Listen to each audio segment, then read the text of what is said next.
Perfect conditions for bobsledding here. Late in the day, looks like it might get a little colder.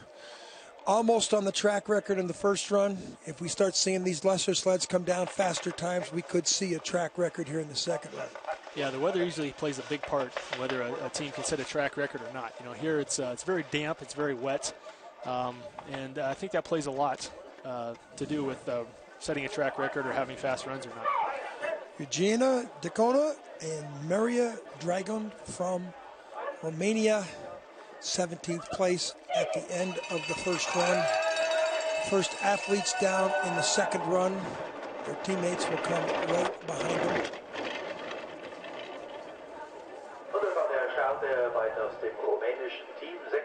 The push time the first heat was a 6:11, so a 6:12 in the second heat. They're pretty consistent, but in order to be competitive, they're going to have to drop that by, you know, about 0.6 of a second. An old, I would say, Podar sled. The sound, can you tell yourself sounds of different sleds, Kurt? Yeah, definitely. We know our American Bodine sleds. They definitely have a kind of a whistle. The way they're shaped, their nose is a little bit different, and the way the air passes over the sled makes a big difference. Some other sleds, depending on how tight they have the runners on the sled, you know, for some kind of type of suspension, a little bit. Sometimes you can hear the runners rattling. The push bar mechanism sometimes bounces around. She's through in that albatross of those labyrinths. Not a bad drive. And her time of 1:00:01, and considering what she had in the first heat, she had a 1:00:15, so she's 1400ths faster. And we're hoping for a faster track because we want to see somebody break the track record. And we're close to the track record in the first run. Here's down the labyrinths. Look at the articulation. That's pretty good. A little bit of back end skid. Yeah, she's on that corner for just a brief amount of time. A little wave there, though. That's probably not the fastest line she wanted to take through that curve. The Romanians are through and down. Eugenia Diaconu is the leader. And she's going to try and chase down her teammate who comes up next. C.Radenovic and Savin. They had a difference of almost a second on their teammates. And that's a lot of time in this sport and on this track. Yeah, of course, it would take a major flaw.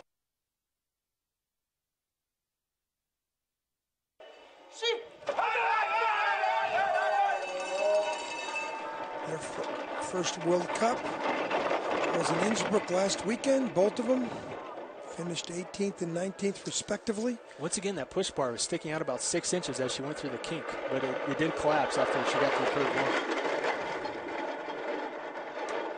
This sounds a lot louder.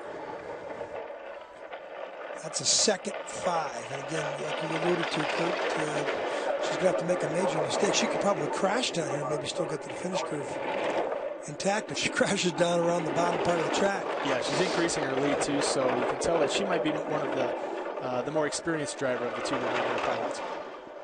But she certainly has the better piece of equipment, and they have very similar start times, 6:05 and 6:11, way off the pace. That's a little air there on the exit but she's walking away with it now. This looks like a much better run than she had in her first trip down the track. Well, that is a 59:04. She had a 59:24. So as we build the drama here, we want to see a track record. If they still go, if it keeps going like this all the way to the end, we will.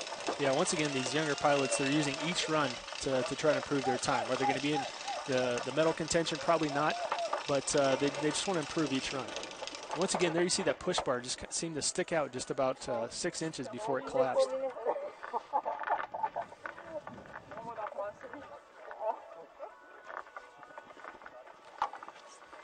"15 sleds to go."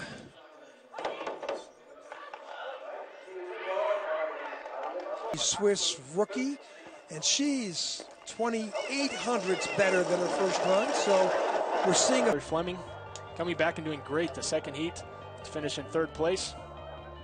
USA 2 Myers and Tolstrup Brown finishing in 9th place, a top 10 finish for Alina. That's great for her.